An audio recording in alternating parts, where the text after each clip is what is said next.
Good morning and welcome to the August 15th workshop of the Orlando City Council. Today we're going to have a workshop focused on two of our Orlando venues, the Harry P. Lue Gardens and the Manello Museum of American Art. But before we get underway, I'd like to take a moment and reflect on the recent passing of former Manello Museum Executive Director Frank Holt.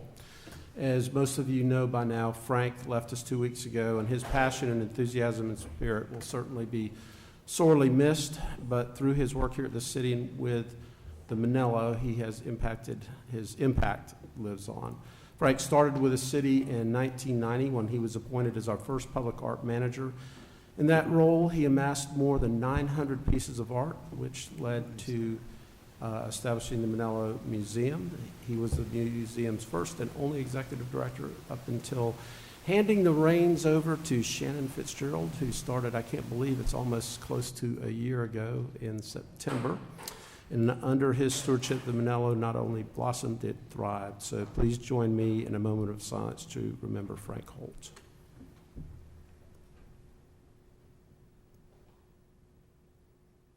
Thank you.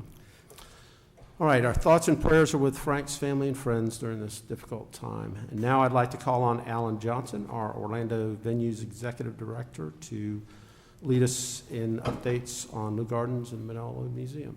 Good morning, Mayor, Commissioners, audience members.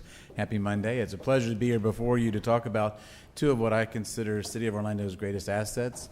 And I'm very proud that they're in our division and we get to work with them on a daily basis, but also what they do for our community. And we have outstanding leadership there, which you're going to see and hear in a few minutes. I do want to say something about Shannon Fitzgerald, who I'm going to call up, as she is our, as the mayor alluded to, that she has been here 1 year after a very long search. We were able to secure an outstanding museum and public art director for the city of Orlando. And this time I'd like to introduce Shannon. Welcome, Shannon. I think this is your first presentation before council, right? It is. All right. Good morning, Mayor Dyer, Commissioner, City Clerk. And I think you need to either pull the mic in or, yeah, there you go. All right. Is that better? Perfect. All right. I'm delighted to be here, and thank you for the opportunity to share what is going on at the Manello Museum of American Art, some recent achievements, and exciting future endeavors. I think it's exciting to be in Orlando at this time, a lot going on for art and culture, and I'm proud to serve this museum, public art in the city. As Mayor Dyer just talked about my predecessor, Frank Holt, I wanted to express that he achieved so much, and it is such a loss for the museum, and we yet have another legacy to honor. I have met with Frank's husband, Bob Mellison, and he has established the Frank Holt Memorial Fund with Strengthen Orlando, Inc. We're working on the details of that. I'm grateful for Kim Robinson from the Garden, who is ushering that in. There will be a celebration of life Friday, August 26th from 6 to 8 p.m. at the museum, and I hope everyone can join us as we reflect on all the good things and achievements of Frank Holt. We will launch the fund at that time, and we're looking for contributors. That fund will directly support the museum's city public art collection, and that was Frank's wishes. So on to our mission and program exhibitions, collection and exhibitions. We continue to further advance our mission and awareness of our collection of Earl Cunningham, our notion of place on Lake Formosa and beautiful Lock Haven Cultural Park. We continue to preserve Earl Cunningham. We also seek to enrich our public through collection and exhibitions, and this year we organized exhibitions that related to our permanent collection of Albert Paley. We have two world-class sculptures in our Maryland Manello Garden, and we thought it was important to bring in a contemporary artist of this magnitude who began his career at the Smithsonian. We are a Smithsonian affiliate. We're very proud of that. And this is a view of Albert Paley in our studio, our galleries. We were thrilled that he was able to join us, spend some time, and come to our museum and really be proud of what he contributed to our exhibition. His lecture was standing room only, packed house, and our highest attended event. Based on the success of the exhibition and the caliber of his sculpture, I'm thrilled to announce we purchased Hector right here. It's in the permanent collection. It's on view next to the Cunninghams right now. This was a purchase from the Friends of the Manello Museum, and I'm grateful for that support. Right now, we have pop art prints from the Smithsonian. Again, we're so proud to be an affiliate. This exhibition literally has popped. It opened June 10th. We are sharing some of the icons from the pop art movement, really addressing social issues of the times, the 50s and 60s, issues that are very relevant today to current events. It's been exciting to connect this through our education programs. And our opening reception had 400 in attendance, and we were just so thrilled, taken aback. It was indoors and outdoors. Our largest attendance for most openings hover around 150 and 175. So the show is absolutely popular. It's connecting to our community, and we're able to really further connect it through the ideas in the exhibition.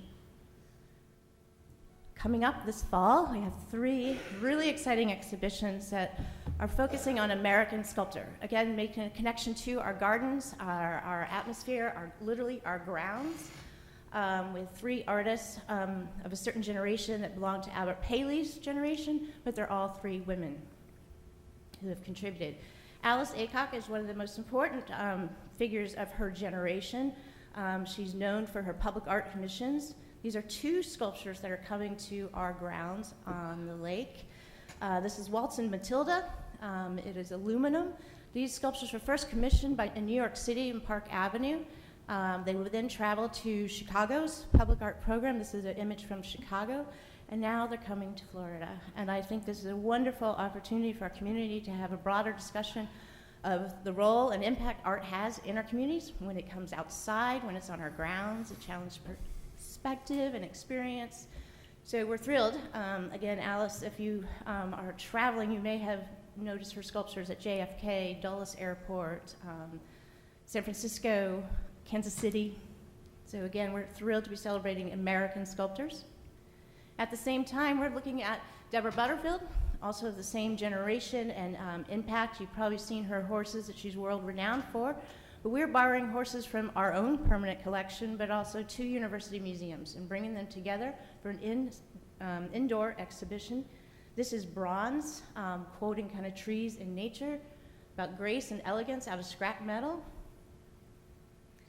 And alongside these 2 national and world national artists, we have an Orlando artist of the same caliber. I'm thrilled to be celebrating an exhibition with Barbara Sorensen, who is in our permanent collection. This will be about recent acquisitions. The museum just acquired 14 pieces from Barbara's studio, and we're going to share it with the community.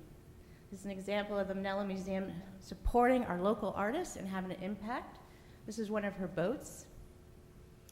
This is her Chalice series, and it's 16 vessels that are really inverted mountains and nature and water. This was first shown at the Orlando Museum of Art, and we acquired it out of that exhibition. And lastly, as a living, breathing artist of her renown, we've invited her to create a site-specific piece. This is a metal piece. I won't share the medium. You'll be very surprised, but this will take over 1 whole gallery in our institution. So celebrating 3 magnificent women sculptures this fall. And to do so, we have to engage with our community. We have to make sure our works and our collections touch our community, that it matters. We served over 27,000 visitors in 2015. We continue to grow. This is an example of our docent programs. We're in the schools during Albert Paley. We're in the Cunningham space, again, bringing the schools through there. We have a new first full-time curator of education. Catherine Page is here. She's only been here 3 months, and she is invigorating our education programs by first our docent program and increasing our engagement with the schools beginning this fall. We also have our Free Family Fun Day, which is increasing. Each single Sunday, we have more than doubled. I was there yesterday, and we had over 130. These are activities, again, that connect to art history, connect to the role of artists with direct experiences and tangible with our community. This is actually our most diverse program as well. Here's some example of recent Ben Day dot prints from pop art.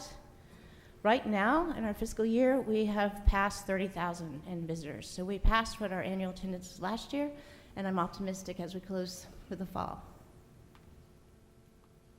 On the right is some of our neighbors that we currently are developing relationships with, partnerships, collaborations that make sense. that are mutually awarding. On the bottom half are partnerships that we continue, that are strong. We're super proud of our kids' friends. We're so proud to work with the Girl Scouts and Boy Scouts and the Children's Hospital. We're very proud that we're a Blue Star Museum, and we're increasing our visibility to our military. Here's some images from Kids Fringe. We have almost 9,000 people, or just over 9,000 people that take over our space in 2 weekends in May. It's a really fabulous time to be there. And our Indie Folk Fest. It is in its second year. It evolved from a folk art fest, and now it's indie. It celebrates Orlando food, music, culture, and art on our grounds. This is an event that is organized with staff, but by our city-appointed museum board of directors. 100% attendance, 100% resources, and it's fabulous. They started this event hoping for 500 people. The first year they had 2,500, and last year we had 4,000. It is run by a fabulous crew of volunteers that are just so proud. They envision this as a gift to the city. It's free. And we participated in #ILoveOrlando. And then just concluding on our sustainability and our hopes, we are currently generating more grants. Right now we have requests out for over $163,000. This is for direct support of our education programs and exhibitions, hopefully some scholarship down the road. We've been generating more in-kind sponsorships. Certainly our Friends Gala every February generates a great deal of funds. We're increasing those funds. The Friends are now investing in 2 full-time positions and getting those funds back to the museum in operation. So we have a development associate and, again, our full curator being underwritten by the Friends to step up and partner with what the city contributes. Many of these partnerships here and some of the in-kind, we're receiving our partnerships with many of our community groups, including the MBA Chamber. We're working with the Hispanic Chamber coming up. Excited for that. And this is kind of images of a couple events, the city soccer, the Gay Men's Chorus, the MBA event. And then I just wanted to conclude with the organization and who and how we do that. You in the city support 3 full-time staff, 2 currently are opening, and the Friends Fund tool. So working on that structure and team building. And just a quick note on public art and the Public Art Advisory Board. This year we acquired 3 new pieces for the city art collection by a folk artist who's already in our collection. The 3 new additions approved by the advisory board adds Mr. Eddie Muna to a total of 7 pieces in our collection. This is a gift of a collector out of Gainesville, Josh Feldstein, who's given to us quite often. We currently have the annual City Artworks exhibition. This year I was the juror, so I was thrilled to learn how much talent exists in City Hall. Upcoming next is we are celebrating Hispanic Heritage Month with an exhibition and increased partnerships. One of the small initiatives we're working on is reaching out to our Spanish-speaking community. Orlando Venues is helping me with that a great deal. And in development, as you all know, with the Orlando Police Headquarters, we have the wing of protection sculpture, and then we will soon have a call to artists and for a community art project in Paramore that relates to the building of the Orlando Fire Station 2. So a lot going on. I think it's bright, and we're very optimistic. I want to thank you for your support and your leadership, and I welcome any questions or input. Thank you, Shannon. You certainly hit the ground running. I love everything you're doing. That pop art exhibition was fantastic. To get those pieces are very significant. How are you enjoying the humidity your first summer in Orlando? I'm enjoying it. I love it. I came from Minnesota. This is perfect. Well, it keeps your skin nice and Thank you. fresh. Questions or comments? Anybody?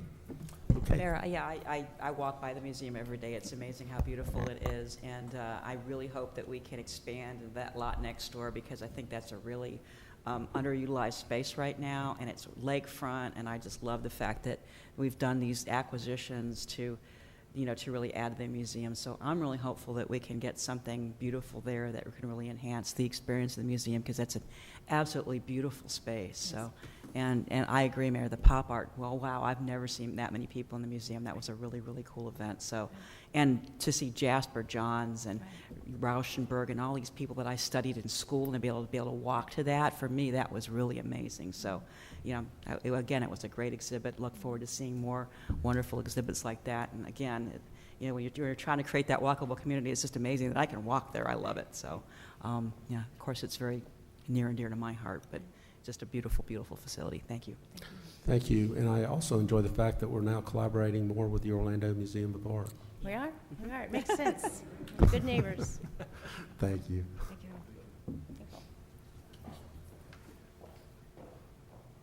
As you can see, the Museum of Public Art is in good hands with Shannon and her team there, and we're really proud of what they're doing and look forward to many more great things as she really reaches out into the community and makes it a community venue, which is what she's been doing.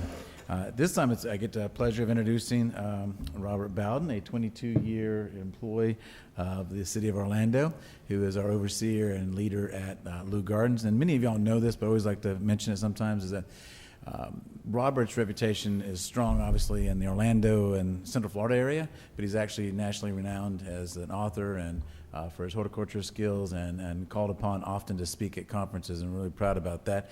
Part of his team is also Carrie Bynum, who joined us, how many years now?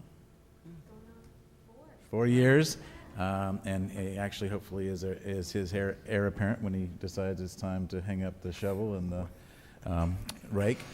We've been grooming her to do that. So we're excited about some of the things they've collaborated on together. We're excited about Lou Gardens and what it means to our community. So at this time, Robert, tell us all the good things. Welcome, Robert.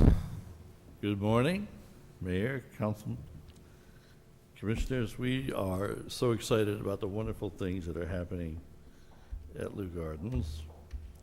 I'm not going to insult your intelligence by reading slide by slide. You can do that. You probably do it on your own later, but it is an exciting place to be. And I cannot tell you how pleased we all are to have the honor to be able to work there and be stewards of the property that Mr. Lou donated to the city in 1961. We are celebrating our 55th year of being a public garden. So the Gardens is really here to provide a cultural resource that also helps people understand and appreciate plants, the environment, and how important the history of Central Florida is to the region. Last year, we had over 144,000 visitors visit the Gardens. As you know, one of the ways that we're able to participate in the funding of the Gardens is through a number of events that we have, whether it be jazz strolls or plant societies, whatever, but it's a way to help us generate the revenue to help to keep the Gardens in operation. The annual plant sale, as Commissioner Stewart will tell you, is, and thank you for your continued support, he owns several of the trees out there due to the fact he spent so much money there at the plant sales. Oh, we appreciate that. My wife does. I just have to carry him into the car. That's true. Well, last year we had the second highest attendance ever in the history of the plant sale. We had over 11,000 of our closest friends show up for a 2-day event and buy plants and miscellaneous garden related. We have monthly date night movies that are at the Floral Clock, and those are extraordinary. It is the largest outdoor inflatable screen in Florida. And a recent movie, we had in excess of 1,800 people show up at a movie. And if you know how small that space is, you'll appreciate that. Over 19,000 people visit Lou Gardens last year on Free Mondays. You may remember years ago that we were open for 4 hours every Monday years ago, and it got to be such a strain on the facility that we decided to go one free Monday all day long, the first free Monday of every month. And that has really worked out well for us. And last year we had 19,000 people visit the Gardens, and that's part of our contribution to the community. We know that there are a lot of people in the community that can't afford the $10 per person ticket, and so we feel quite strongly that this is an important part of what we do in outreach to the community. And the Jazz and Blues Strolls are one of our more popular events where people are encouraged to bring picnic dinners and beverages and enjoy 3 different jazz or blues groups out in the garden. Being a gardener, the horticulture aspect of the gardens is extremely important. And I can't stress upon the people in this room how important this collection is. When I arrived some 22 years ago, there may have been 600 to 700 different types of plants in the gardens. I am proud to tell you now that that collection is one of the finest in the Southeast United States and is in excess of 6,000 different types of plants. It's one of the finest collections, and it's not only nationally but internationally recognized. As a result of some problems that the state of Florida is having with the horrible greening disease on citrus, most of our citrus has been removed as a result of the disease, and we are actively working on replanting that bare area with new things. But as part of that program, we also have recently planted an urban fruit forest with 17 different kinds of alternative fruits. So that all is to demonstrate the different things that you as a homeowner can grow in Florida and enjoy healthy, high-flavor, low-calorie foods. We are in the midst of the single largest addition to the community collection since Mr. Liu donated the gardens in 1961. They arrived Friday. That's how current this is. And with the help of the Stanley Smith Horticultural Trust and the Liu Gardens Foundation and the Harry P. Liu Foundation, we have added 40 new species. Species means that it's a kind of plant that if you walk around in Southeast Asia in the woods, you would see these plants growing. Well, not all of them have been recognized or explored before. And this will make us probably the second largest species collection in North America, and over 165 new varieties. So we cannot express adequately how important this is and how excited we are to have this opportunity to plant these camellias in the gardens. It is the third largest collection in North America. Last year, as part of our education program, we had 144 classes. And I know some of you here have attended some of those classes. We appreciate that support. But what a great opportunity to reach people of all ages, these small children to older citizens, to learn every aspect of horticulture, landscape design, and affiliated programs as well. So we do fine art. We can do watercolors and pastels and some ceramics, but it's really about the education. That's what we're here for. And as you can see from the screen, last year we had a 43% in the number of people that participate in our educational classes. I don't know any other botanical garden in America can say that. You know, I'm reminded as I talk to people, even though I'm a gardener and that's what I'm most proud to be, a lot of people see Liu Gardens in different ways. Many people see Liu Gardens as the place they go for the jazz strolls. Some people go to Liu Gardens because they go for educational classes. There is a whole group of people that visit the gardens on an annual basis that come to the gardens for special events and for weddings. We have 8 different wedding sites at the gardens, and last year over 10,000 guests attended 180 weddings. And through weddings and receptions and caterers' fees, that creates 1/4 of our generated revenue comes from that activity. And I'm proud to say, most recently, the Orlando Magazine has rated Liu Gardens as the #1 spot in Orlando, again, for weddings. That's 5 years in a row, I should tell you. And we're a little disappointed that we're #2 in the non-theme park arena. So what do you think #1 it would be? Lake Eola. Johnny's No. Filling Station. The I on International Drive is #1. So all you have to do is throw some money at us so we can become #1. You want a Ferris wheel? He's always wanted a Ferris wheel or a roller coaster. So I'm sure we can find space for it. The meeting space that we have at Garden House, a 27,000 square foot building that was built in 1994, acts as our primary meeting space and also a location for our gift shops and our library and office space. But the rentals are part of what we do and part of what people know for us. A lot of the theme parks and some of the large corporations and many of the hospitals use Lou Gardens as a meeting place. It gets them just far enough away from their corporate campus that they can feel that they can do what work needs to be done, but they're also close enough that if they need to get back to the office in a hurry, they can. So we've been rated for several years the #1 meeting place as well. But last year, 21,000 people visited the Gardens just for meetings alone. So we're pretty pleased with that.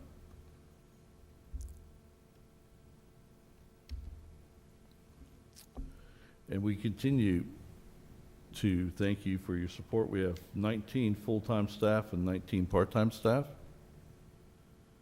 And we have over 150 volunteers. Now, in the past, the volunteers working in the Gardens were small, in number. It's pretty hot out there, and it's not a lot of fun. But what better place in all of Florida where you can come to learn how to garden? So if you have an interest in growing roses or an interest in growing fruit trees, what better way could you go to than to sit and stand side by side with the experts that we have on our staff and learn all about the plants that you're interested in? Last year, our volunteers donated or contributed more than 11,000 hours of volunteer service. That's amazing. Not only are we looking at the monetary value, which is over $257,000, but it is so important when we talk to or apply to foundation and other organizations. It's that volunteer service. It's that support by the community, which is indicated by the number of volunteer hours, that it is so important to us. They're looking for community involvement. They're looking for community support. And what better way to support your organization than by volunteering to help it make it happen? So we are very, very proud and thankful for all those people that work at the Gardens, whether it be in the gift shop, out in the collection of rose gardens or idea garden, or even in the library or at the front desk as they say hello to our guests as they enter the building. Lou House Museum has a very special place in our heart in Orlando. It's the only historical house in Orlando that's open for daily tours. And it has such a rich history. We were looking at the screen earlier, and the images of David Mizell appeared on the screen, and he was one of the very first sheriffs of Orange County. In fact, the only sheriff in the history of the state of Florida that was ever killed in the line of duty. And that Mizell family cemetery is on our property. It's on your property, on the citizens' property. And we take a lot of pride in taking guests through the house and telling them a little bit about the history of those extraordinary families that lived in that house over the years. Last year, we had over 26,000 people go through the house. Now, if you have any understanding of how small that house is, you know how many tours it takes to have 26,000 people go through there. But we have wonderful docents. They're very informative. The Lou House Museum is really unique in that there aren't barriers. There aren't fences. There aren't barriers that keep people from going from room to room. So it's much as if the Lou family had just stepped out for a while and you're walking inside, looking inside. So it's most unusual to have a historical house have that accessibility, but that's one of our hallmarks, and we will continue to do that. We're very fortunate to have organizations, including Seminole State College the last several years, and interior design associates from all over the city help us decorate the Lou House Museum for the holidays. And the wonderful opportunity last year, we paired interior design students with interior design professionals as they completed the decorating of each one of the rooms. And it was extraordinary, and we plan on doing the same thing again this year, November through January. At this time, I'd like to take an opportunity to introduce to you Carrie Byram, who is the Assistant Director and hopefully is the, I don't want to say heir apparent, that makes it sound too high and mighty, but she is I cannot tell you how proud we are of her. What an excellent choice when we selected her to be the Assistant Director, because she has the excitement, she has the, number one, she has the youth, because she has all these great ideas and she's familiar with all of the technology, which a lot of us don't have, but we depend on young people for. And what a passion for learning and a passion for helping people learn about plants. So I'd like to introduce Carrie Byram. Well, and I get to finish up talking about Lou Gardens with some wonderful data and statistics from the past few years. Currently, we are up to more than 4,708 households, which is a record for us for Lou Gardens in our history. Most of those households are what we call a family membership, so it's 2 adults and kids. That's a lot of people who are coming to the gardens on a regular basis. And it's worth noting that that's up 42% from the year prior. So we're seeing a lot of people coming into the gardens on a regular basis.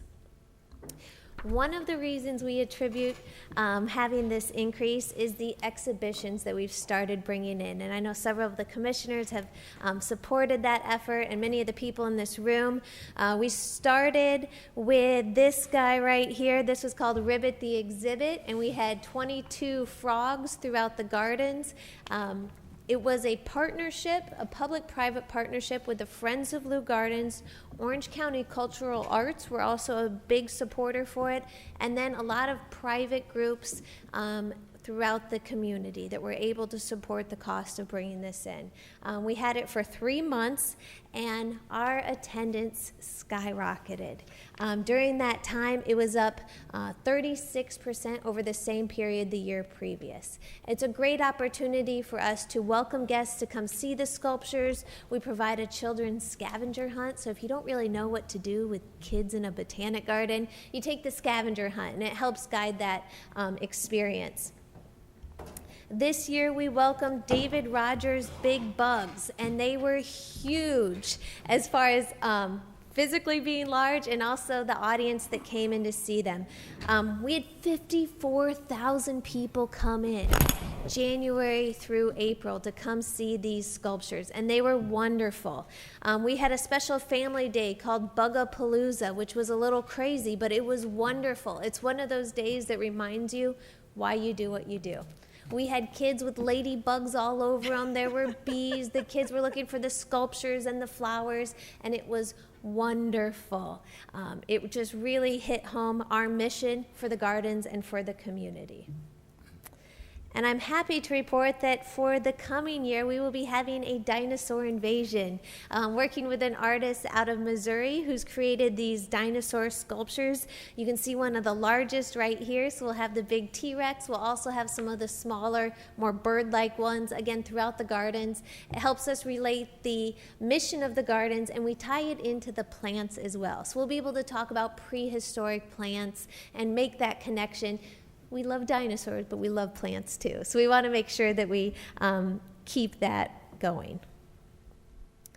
I think that is it for the gardens. Carrie, how big is the T-Rex? I think he's 26 feet tall. So how do you transport that guy? The artist visited us last fall, and he had a big trailer, and they were just strapped down. And I said, please don't go down I-4 with that. Like, we don't need that right now. But he puts them on a trailer and drives them down. Wow. That's Be interesting to pass on the highway. It really would, right? Yeah. Commissioner Stewart? Carrie, thank you very much, and Robert, thank you very much. I often tease that I have a personal gardener who runs our Lou Garden, so thank you for all the advice you give me personally on my personal garden. It's great to see the increase. One quick question. How are we doing on retention from the previous year? I think we're doing pretty good on it, aren't we? Like 85, 90% retention? Yeah, we're doing very, very well. Yeah. Low 90s right now Yeah. for the retention rate, and a lot of the folks are coming even They may not want to come in July or August, but they're coming each year because we have those exhibitions as a reason for them to maintain that membership. Well, you've done a great job adding value, besides having a great park. You've done a great job adding value to the membership, and I think that's probably the big thing. I mean, if we can get a couple of thousand every year and retain the old, then I think what you have is just a wonderful core of membership and eventually a core of volunteers. I'm so proud of what y'all have done, and an honor to be y'all's commissioner, and an honor to serve across the street from another commissioner who yells at me on a regular basis about it. No, she doesn't. But we have two people on this commission that have a great deal of ownership in it, and we love seeing this happen. So thank you. Thank you very much. Thank you. Thank you, Carrie. Thank you, Robert. Two really great assets for the citizens of Orlando. And it's great to see visitation up in both of those. Good job, Alan. Okay, that'll conclude our workshop for today.